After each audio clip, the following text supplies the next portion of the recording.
let's jump in and go to the questions that we have put together for the panelists, and I'll just fill in for a little bit for you, Ralph, while we work on the connection. Given the changing dynamics that the world has gone through in the past year, what are the key elements and trends that we're now seeing to include technology and traveler tracking in the duty of care that's necessary to make travelers feel safe? Anne, could you give us your thoughts? Thank you.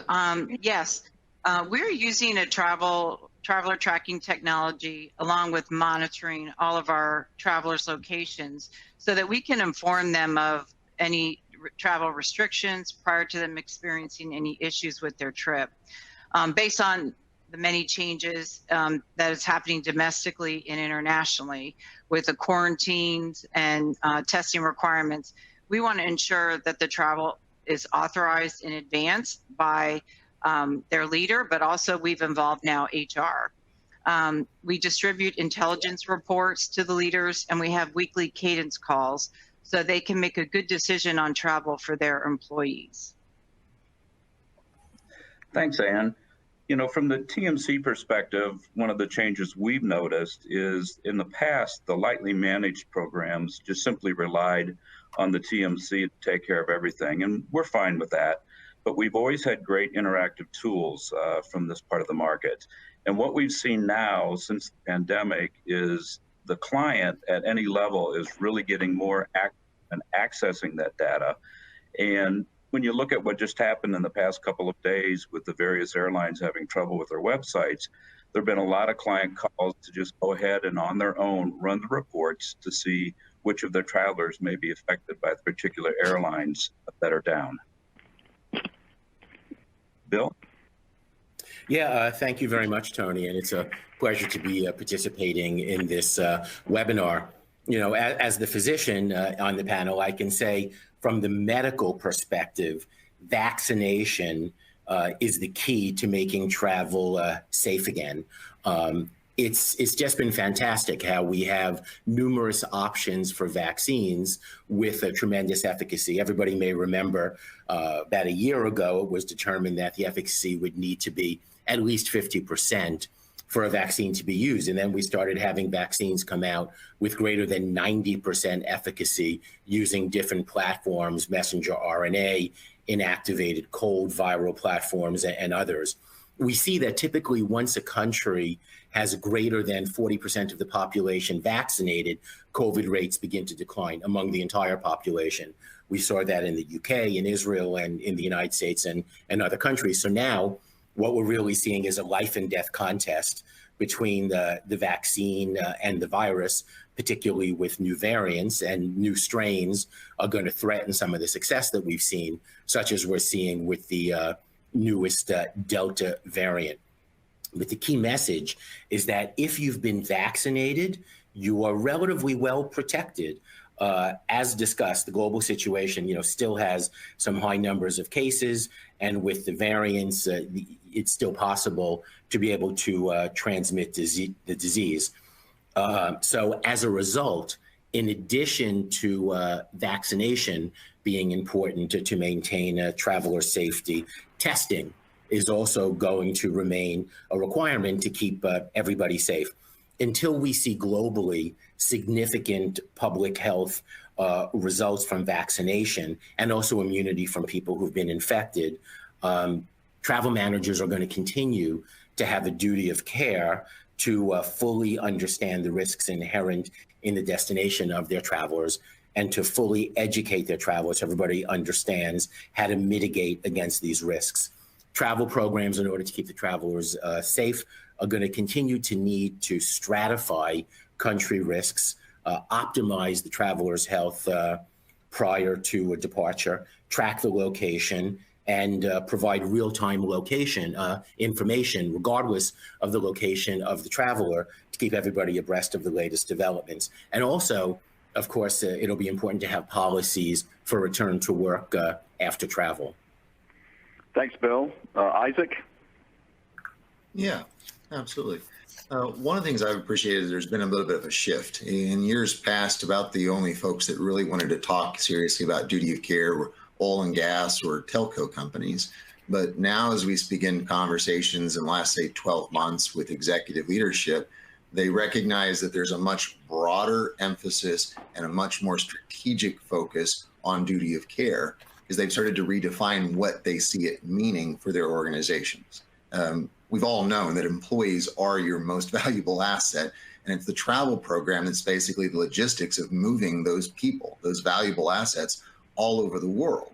So as those leaders are beginning to reimagine, re-recognize what the future of the enterprise is and the future of work means, they realize that duty of care takes a much broader focus across the organization.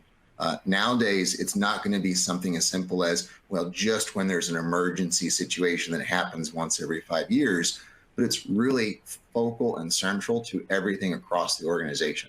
It's future of work, how people move, where they're located. It's going to change everything from the way that we do our talent compensations to even something as remote as how do we select the location of our next headquarters. And duty of care is really going to play an integral part to all of those topics. Yeah, without question, Isaac. I think that's a great point. No doubt about that. I think that actually just leads us into the next question, which is, I think it's a fair statement to say that work from anywhere is here to stay. And as much, this really leads to a two-part question we have is, how can companies conduct virtual wellness checks to address both physical and mental health for their employees? Bill, you want to take that first stab at this question? Yeah, sure. I mean, it's a key question, and we've already talked about the duty of care, and it's clear that during the pandemic, the concept of duty of care has evolved and taken on a much larger meaning, not just to involve travelers or people in the office, but also people working from home, and not just to discuss physical ailments and work injuries, but really to embrace mental health issues. Even prior to the pandemic at International SOS, we were seeing a significant increase in calls for mental health issues. And once the pandemic started, those calls really skyrocketed. The CDC did a study noting that the incidence of anxiety and depression, suicidal ideation, drug and alcohol abuse, everything is significantly increased, up to about 4 times the incidence of what it was before the pandemic. So it's really key to understand these issues and to embrace the duty of care to be able to help your employees. In terms of keeping in touch, regardless of where they are, it's critically important to maintain consistent communication with everybody, and of course to foster an environment conducive to open discussion and especially destigmatization of the mental health issues, so that everybody feels comfortable coming forward. And of course, it's very important to have the resources available to address all of those issues. Yeah, those are some pretty amazing statistics. Isaac, and I didn't mean to cut you off on the last question there, but do you want to take a stab at this one as well, please? Oh, yeah, absolutely.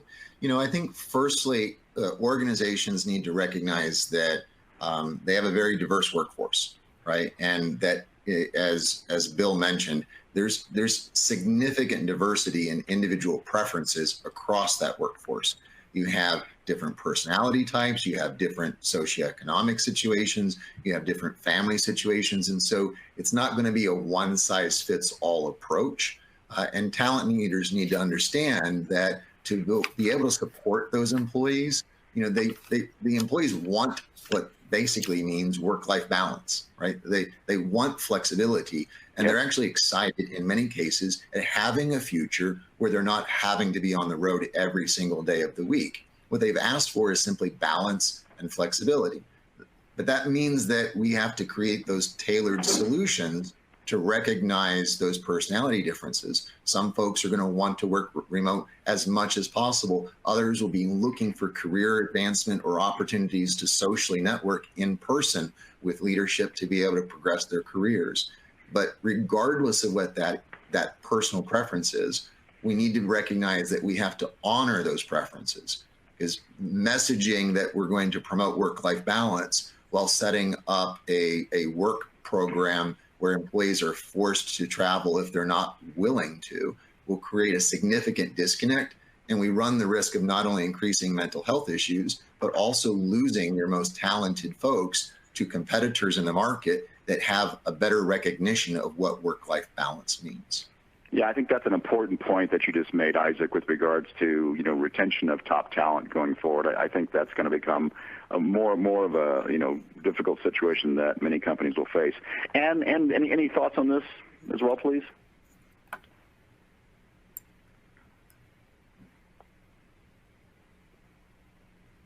Anne, are you on mute by chance? I am. I'm sorry. No question. No worries. Yes. I was going to say, I agree with what Bill and Isaac have said. And just to add, you know, there's many tools and resources now offered that companies are using to ensure their employees and their travelers, you know, have the support to relieve that stress of travel and working from home. For those employees who are traveling, I know we support the testing prior to the trip, giving information in advance of where they're going and the local issues that might arise, and any questions they have related to safety. So that emotional support takes out the anxiety, as Bill said. So you know, again, it's definitely going to be an interesting time to support the employees. Whether they're, again, working from home or they're, as travel's coming back right now, so that they feel comfortable and they feel safe and they're calm and they don't have the anxiety.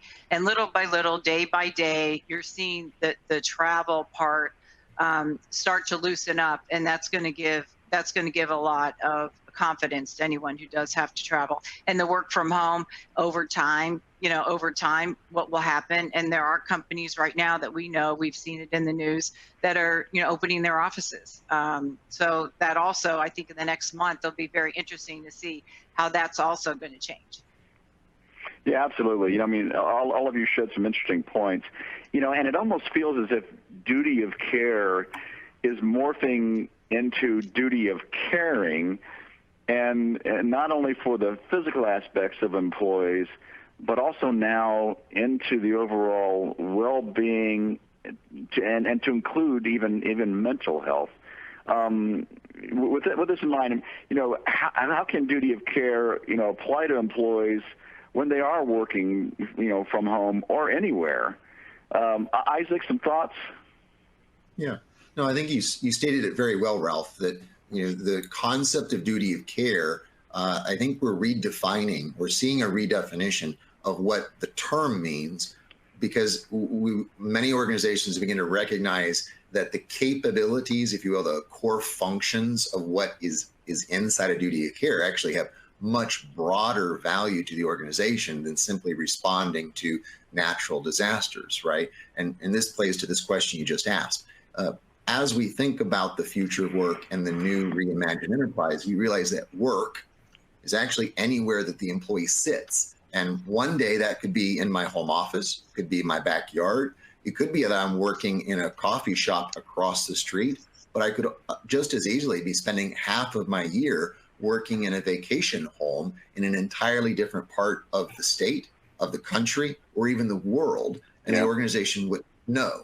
Historically, you know, the legacy approach was, well, I know where my employees are because I have their profile in my HR system, and my HR system tells me where they are.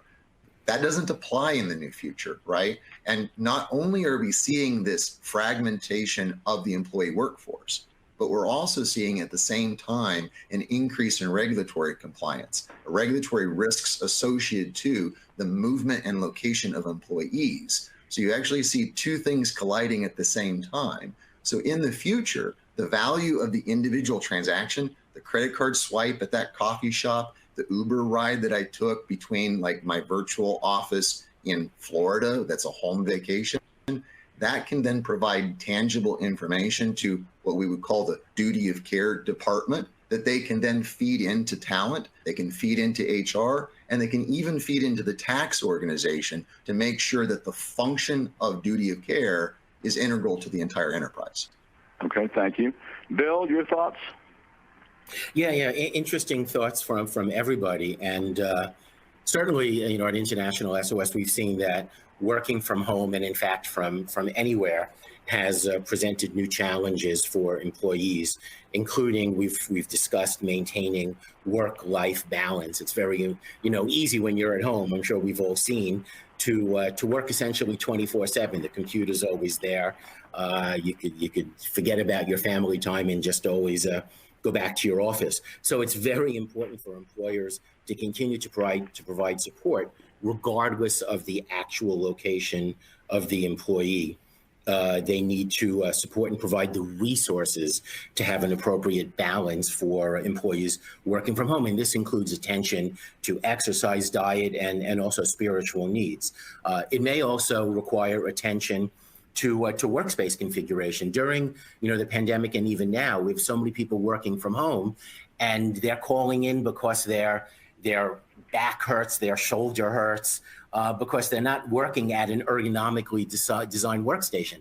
They're sitting at a dining room table where they're supposed to be enjoying a meal, and instead they're hunched over a computer.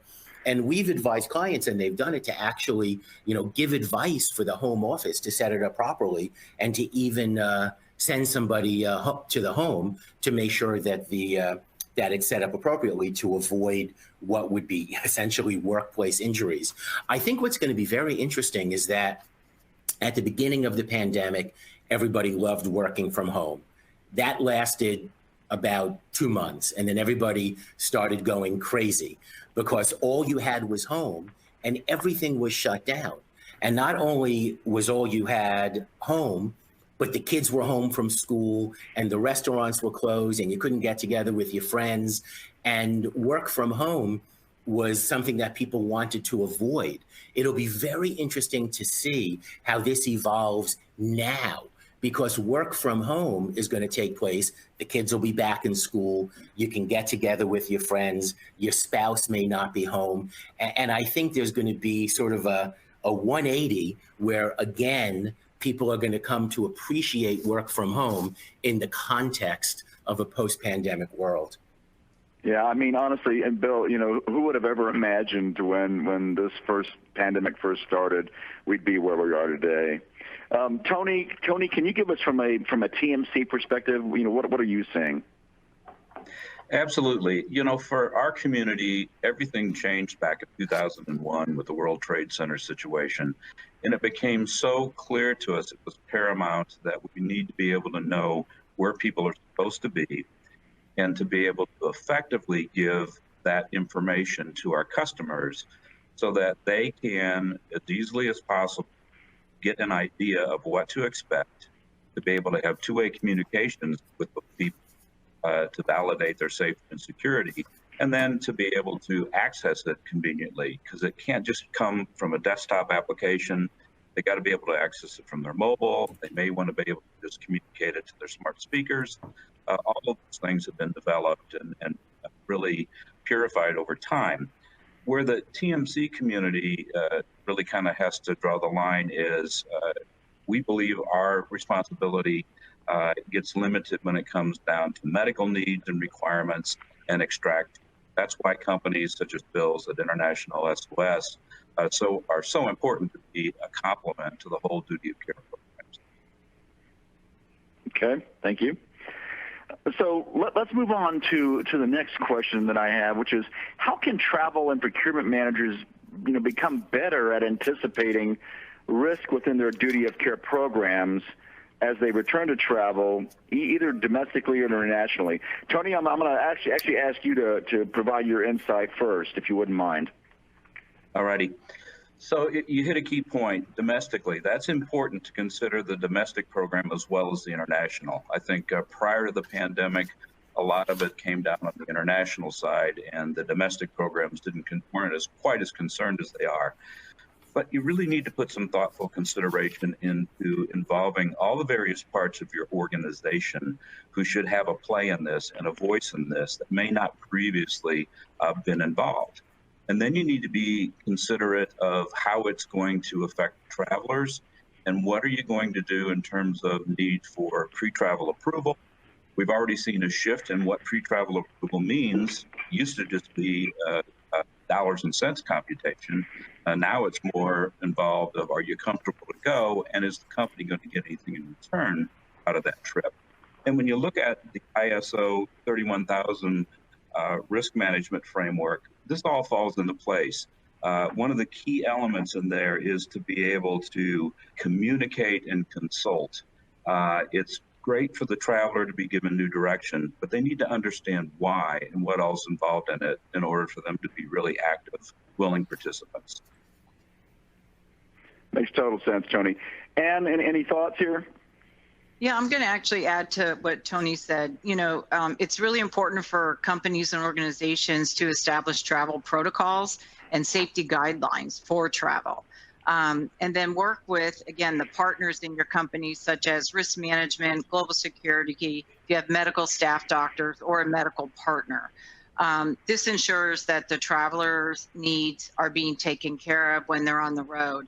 This also serves well for employees, and back to that work at home, the needs that they are looking for, which we discussed in the last question. Okay, makes sense. Bill, any thoughts? Yeah, no, definitely. You know, it's very interesting. We have had to deal with prior outbreaks. We had SARS, we had MERS, influenza, 2009, H1N1. Now we're making our way through COVID, and we can absolutely be sure that there are going to be more of these in the future. So it's imperative for all of us, all corporations, travel managers, to have a plan in place that's reviewed frequently, tested and drilled, and not just left on the shelf. It's key to have constant access to reliable information and a means of getting this to your travelers before, during, and even after their trip. There may be some medical event that occurred that can have a latent period, which would be relevant to people who have even returned. Destinations have to be thoroughly researched to minimize the risk. Managers are going to need to remain nimble to respond to what's going to remain a constantly changing environment. There are going to be changes in disease levels. If it's not COVID-19, it may be malaria, it may be drug-resistant dengue, drug-resistant TB, it may be other vector-borne illnesses, and we're going to need to remain sensitive to the disease levels in the destinations where we're sending people. We need to understand the health infrastructure, if it's capable of meeting the needs of our travelers when they get sick. We need to know when lockdowns occur, stay-at-home orders, the impact on public transport, and what regulations may come into play as a result of either medical or security events. And I think staying on top of all of this information and having a means of promulgating the information to the travelers is the key to being ready for these events. Yeah, I think going forward, without question, and Bill, it gets back to the belief that, look, it's not a question of if something's going to happen. It's a question of where, when, and what magnitude, and how prepared are we to deal with that situation. Last but not least, Isaac, you want to share thoughts here? Yeah, if I could kind of summarize with, first off, agree with all of my colleagues' comments, but let me kind of take it from a holistic perspective. The travel or procurement department can create and establish all of these amazing strategies, but those strategies are only going to be as effective as the data and standardized processes that are across the organization that they're going to depend upon to implement and assess those strategies.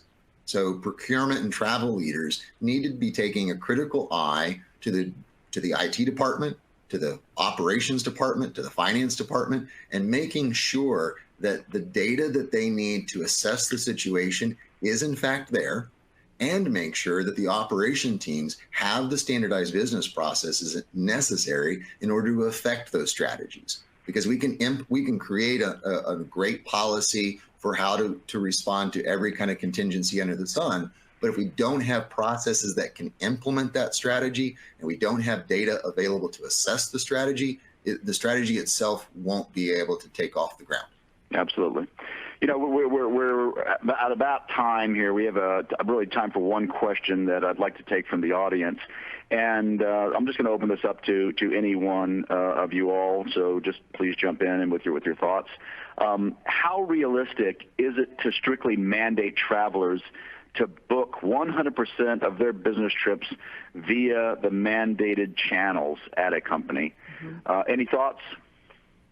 I actually can speak to that from a company perspective. At our Please. company, it is a mandate that we that travelers book through specifically our TMC, because the data from that trip goes into our security department, and that's how at that point that duty of care starts right there. Right, is after that reservation's made.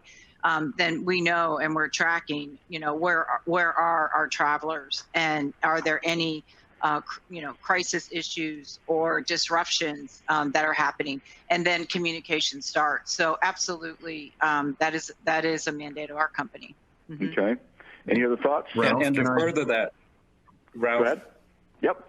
Yeah, and to further that, from a TMC perspective, of course, we want to see it all come through a single channel, but we also have the ability to provide duty of care tracking on those bookings that come outside of our realm with tools.